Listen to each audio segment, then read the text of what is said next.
राजस्थान में बीजेपी ने 41 उम्मीदवारों की पहली लिस्ट जारी कर दी है।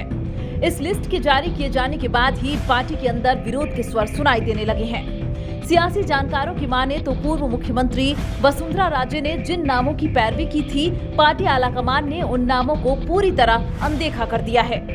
बीजेपी आलाकमान ने प्रदेश नेतृत्व की सुनने के बजाय खुद के सर्वे के आधार पर किए गए निर्णयों पर ज्यादा भरोसा जताया है। इस लिस्ट में सूची में संघ को पूरी तवज्जो दी गई है।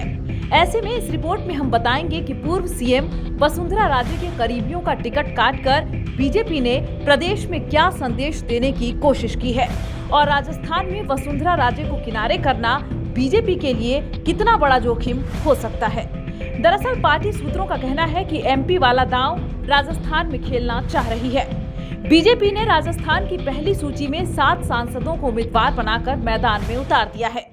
पार्टी ने इन 41 उम्मीदवारों में से 21 नए चेहरों पर दांव लगाया है। 41 में से 39 सीटें ऐसी हैं जहां बीजेपी को पिछली बार हार का सामना करना पड़ा था। इनमें 11 सीटें ऐसी भी हैं जहां पिछले 3 बार से बीजेपी लगातार हार रही है।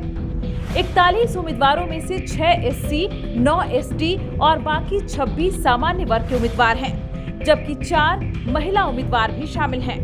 दरअसल बीजेपी में केंद्रीकरण कल्चर ज्यादा है।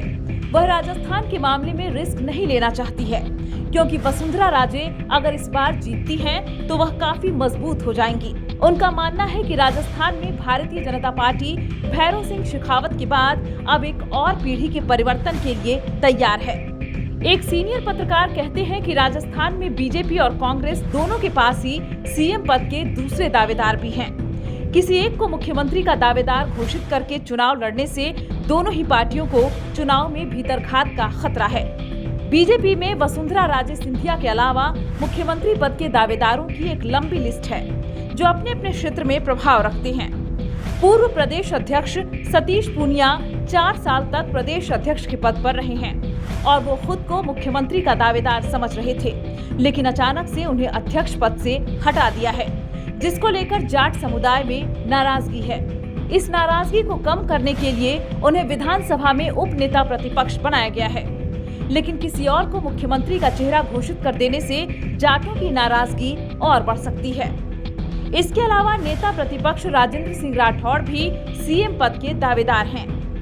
केंद्रीय मंत्री गजेंद्र सिंह, सांसद राज्यवर्धन सिंह, लोकसभा अध्यक्ष ओम बिरला भी सीएम पद के दावेदार बताए जा रहे हैं। अभी हाल ही में प्रदेश अध्यक्ष बनाए गए सांसद सीपी जोशी भी खुद को सीएम पद की दौड़ में मान रहे हैं। वसुंधरा राजे भी समय समय पर शक्ति प्रदर्शन कर अपनी ताकत का एहसास करवाती रही हैं। कांग्रेस में मुख्यमंत्री पद के भले ही सिर्फ 2 दावेदार हैं, लेकिन बीजेपी में एक लंबी लिस्ट है। ऐसे में किसी एक को मुख्यमंत्री का चेहरा बनाकर पार्टी बाकी सबकी नाराजगी मोल नहीं लेना चाहती है। बीबीसी की एक रिपोर्ट के अनुसार प्रदेश में वसुंधरा राजे को साइडलाइन करने की चर्चाएं तो पहले से ही तेज थी, लेकिन उम्मीदवारों की पहली लिस्ट ने एक बार फिर इसको हवा दे दी है।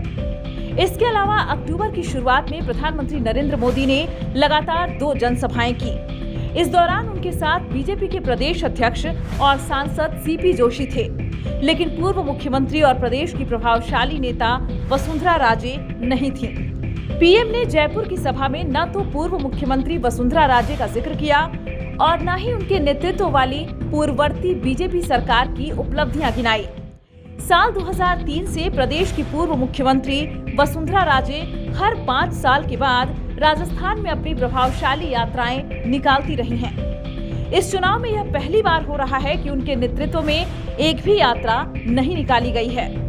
हालांकि सामूहिक नेतृत्व में पार्टी ने अलग अलग क्षेत्र में यात्राएं निकाली हैं, जबकि एक ऐसा समय भी था जब आज के असम के राज्यपाल और उस वक्त के वसुंधरा राजे के प्रतिद्वंदी गुलाब चंद कटारिया मेवाड़ में अलग से यात्रा निकालना चाहते थे, लेकिन उन्हें यात्रा निकालने नहीं दिया गया था। लेकिन इस बार सब कुछ वसुंधरा राजे के विपरीत हो रहा है।